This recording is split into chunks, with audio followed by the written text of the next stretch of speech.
Constraints and auto layout का theoretical knowledge तो ले लिया, बट अब इम्प्लीमेंटेशन करने में दिक्कत आ रही है। इस वीडियो के एंड तक आप कंस्ट्रेंट्स और ऑटो लेआउट को मास्टर कर लोगे। हम हर एक टॉपिक को डिटेल्स में समझेंगे और उसके साथ उसका प्रैक्टिकल इम्प्लीमेंटेशन भी देखेंगे। So let's get started.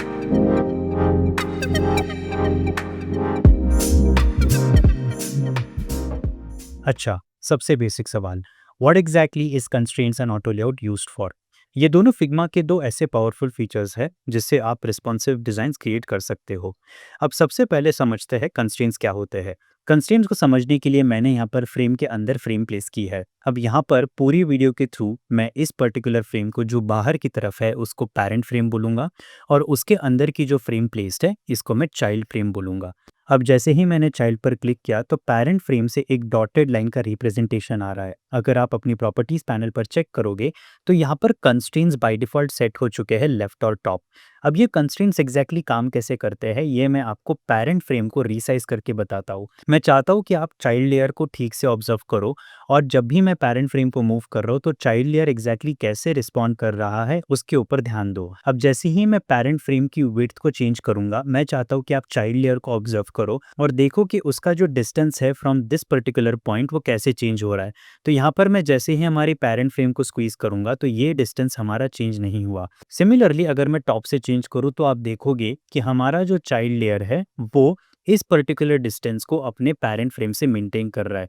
अब यही होते हैं constraints. Constraints basically child layer को ये कमांड होती है कि उसे अपने पेरेंट फ्रेम से क्या स्पेसिफिक डिस्टेंसेस को मेंटेन करना है। अब यहाँ पर अगर मैं चाइल्ड लेयर पे क्लिक करूँ और मैं इसे जो कंस्ट्रेंट है वो लेफ्ट प्लस राइट करूँ, तो यहाँ पर हमारा जो चाइल्ड लेयर है वो अपने लेफ्ट और राइट से दोनों तरफ से सेम डिस्टेंस मेंटेन करेगा, चाहे फिर उसे अपना शेप ही क्यों ना बदलना पड़े। अब मैं यहाँ पर अगर आपको प्रैक्टिकली करके बताऊँ तो जैसे ही मैं अपनी विंडो को इंक्रीज कर रहा हूँ, दैट इज पेरेंट फ्रेम के विड्थ को इंक्रीज कर रहा हूँ, तो चाहे इसे एक्सपांड करना पड़े लेकिन ये उस डिस्टेंस को मेंटेन करेगा। सिमिलरली अगर मैं फिर से चाइल्ड लेयर पे क्लिक करके इसके कंस्ट्रेंट्स को टॉप और बॉटम सेट कर दूं, तो यहाँ पर आप देखोगे कि जब मैं अपने हाइट को इंक्रीज कर रहा हूँ तो चाइल्ड लेयर को फिर से अपना शेप बदलना पड़ रहा है, लेकिन वो इन दोनों डिस्टेंसेस को मेंटेन करके चलेगा।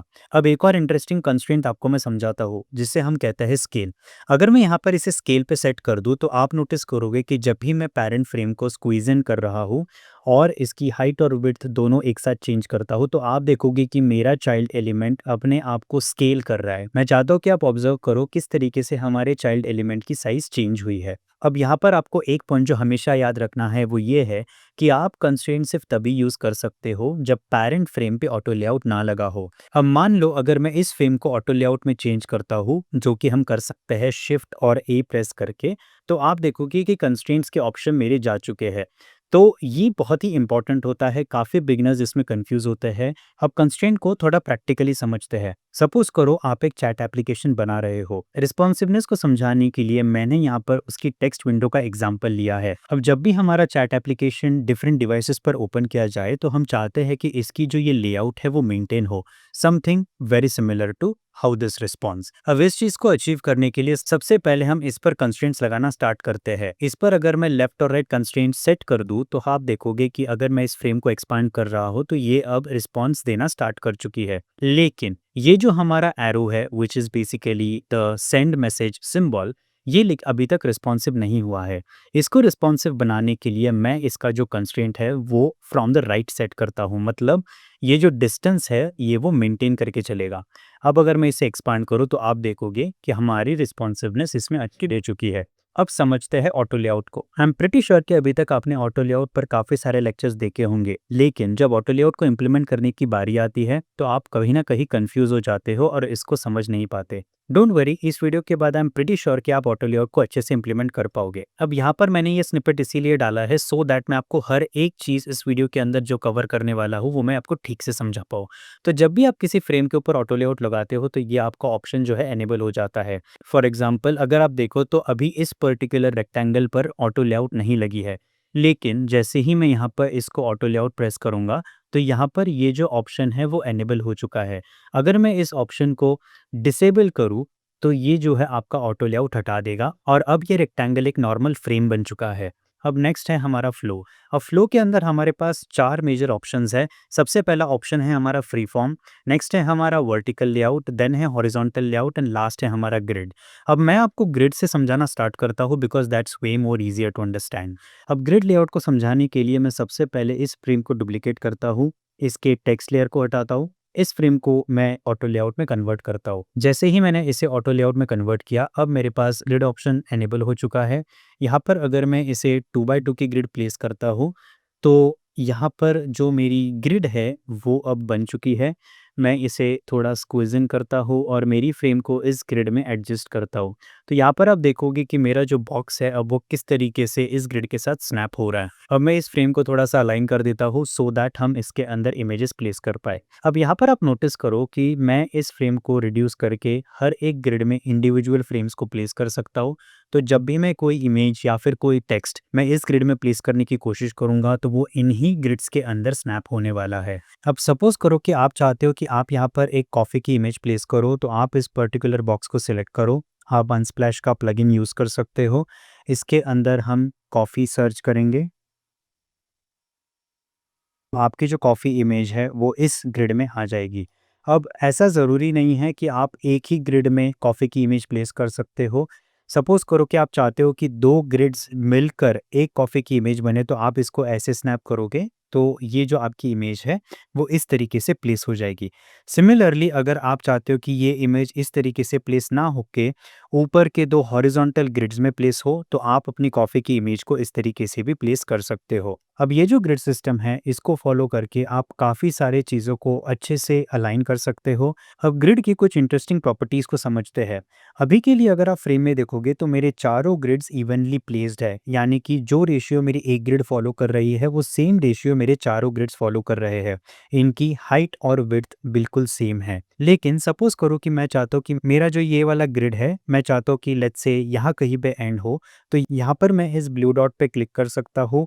ऑटो से चेंज करके इसे लेट्स से 500 पिक्सल करके देखता हूँ, तो आप देखोगे कि मेरी जो इमेज है अब वो स्ट्रेच हो चुकी है।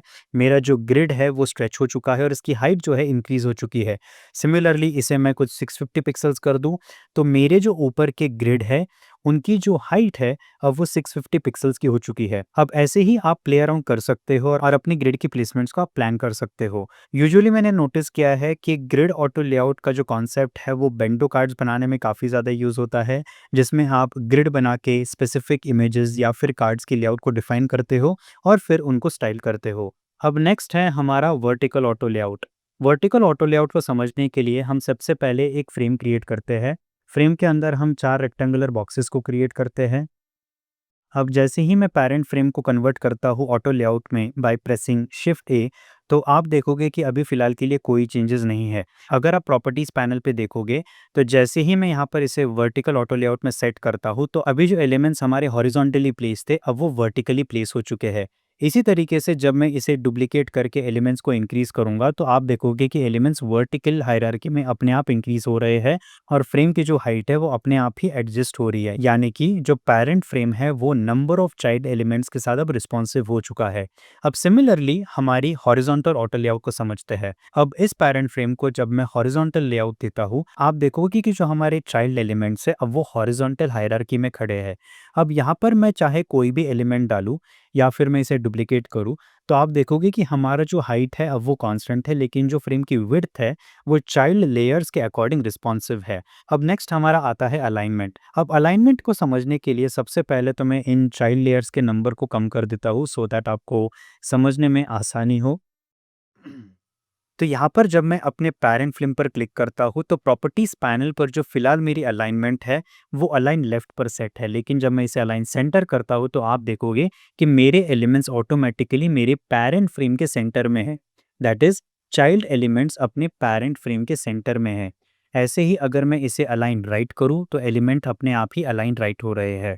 सिमिलरली आप बाकी ऑप्शंस को भी एक्सप्लोर कर सकते हो और आपकी जो चाइल्ड एलिमेंट्स की अलाइनमेंट है वो पेरेंट के साथ सेट होती रहेगी। अब ये तो हो गया हमारा थ्योरेटिकल नॉलेज। अब थोड़ा सा प्रैक्टिकल नॉलेज कंज्यूम करते हैं।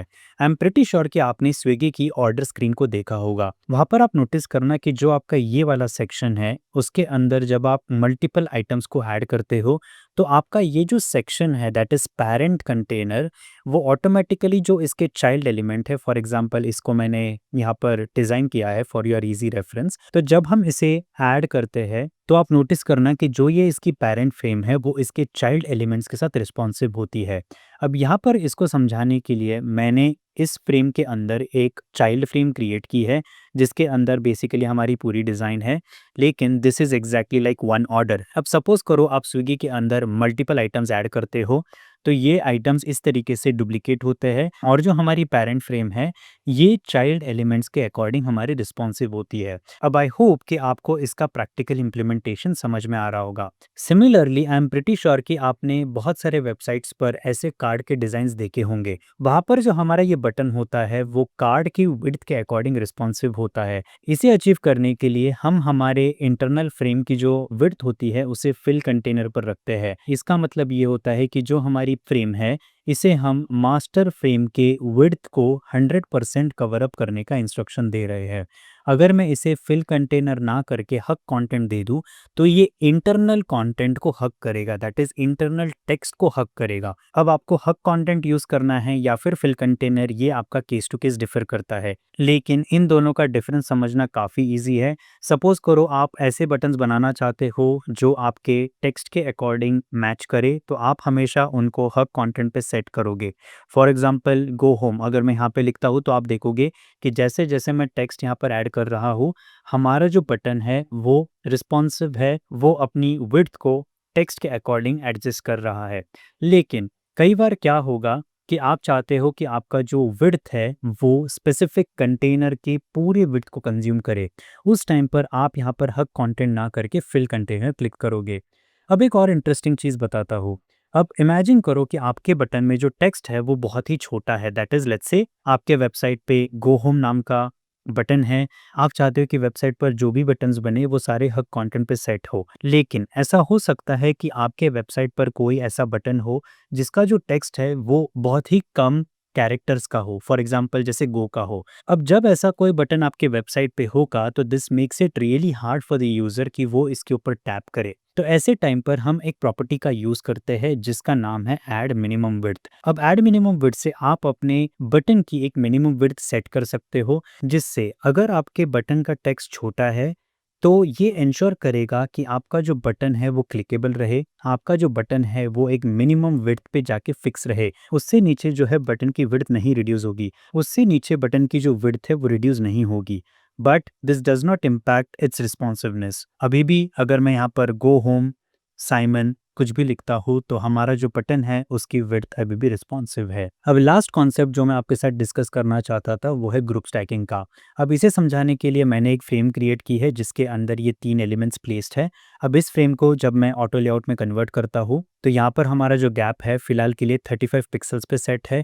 अगर मैं इस गैप को रिड्यूस कर दूँ तो आप देखो कि ये हमारे तीनों एलिमेंट्स जो है वो ओवरलैप हो रहे हैं। अब आइडियली आपने नोटिस किया होगा कि लेयर्स पैनल के थ्रू जब मैं रेक्टेंगल्स की हायरार्की चेंज करता हूँ तो इनका जो विजुअल एलिमेंट है वो भी चेंज हो रहा है। दैट इज़ अगर मैं चाहता हूँ कि मेरा जो ब्लैक बॉक्स है वो रेड के पीछे हो तो मैं इसे पैनल से मूव कर पा रहा हूँ, लेकिन ऑटो लेआउट में ऐसा नहीं होता। आप यहाँ पर नोटिस करो कि ब्लैक ऑलरेडी टॉप पर है, ब्राउन लास्ट में है, फिर भी मेरा जो ब्लैक सर्कल है वो रेड के पीछे जा रहा है, यानी कि यहाँ पर मैं लेयर्स के थ्रू इनकी विजुअल हायरार्की चेंज नहीं कर सकता। इसको चेंज करने के लिए यहाँ पर हमारे पास एक ऑप्शन होता है जिसे हम कहते हैं canvas stacking. Canvas stacking option को एक्सेस करने के लिए आपको गैप के साइड पर ये जो ऑटो लेआउट की सेटिंग्स है वहाँ पर जाना होगा और यहाँ पर आपको फर्स्ट ऑन टॉप क्लिक करना होगा। फर्स्ट ऑन टॉप करने से ही आप देखोगे कि जो हमारे चाइल्ड एलिमेंट्स है उसमें जो सबसे पहला एलिमेंट आपके लेयर्स पैनल में होगा वो टॉप पर आ जाएगा। सिमिलरली हम अगर इसे लास्ट ऑन टॉप करते हैं तो जो हमारे लेयर्स पैनल में चाइल्ड एलिमेंट होगा वो विजुअल हायरार्की में टॉप पर आ जाए। तो अब आई होप कि आपको ऑटो लेआउट और कंस्ट्रेंट्स काफ़ी डिटेल में समझ आ चुका होगा। अगर आपके कोई डाउट्स है तो आप कमेंट सेक्शन में मुझसे पूछ सकते हो, I would be happy to answer. अगर आपको वीडियो पसंद आया हो तो आप मुझे कमेंट सेक्शन में ये ज़रूर बताना कि आपको अगला वीडियो कौन से टॉपिक पर चाहिए। Till then keep practising, keep designing.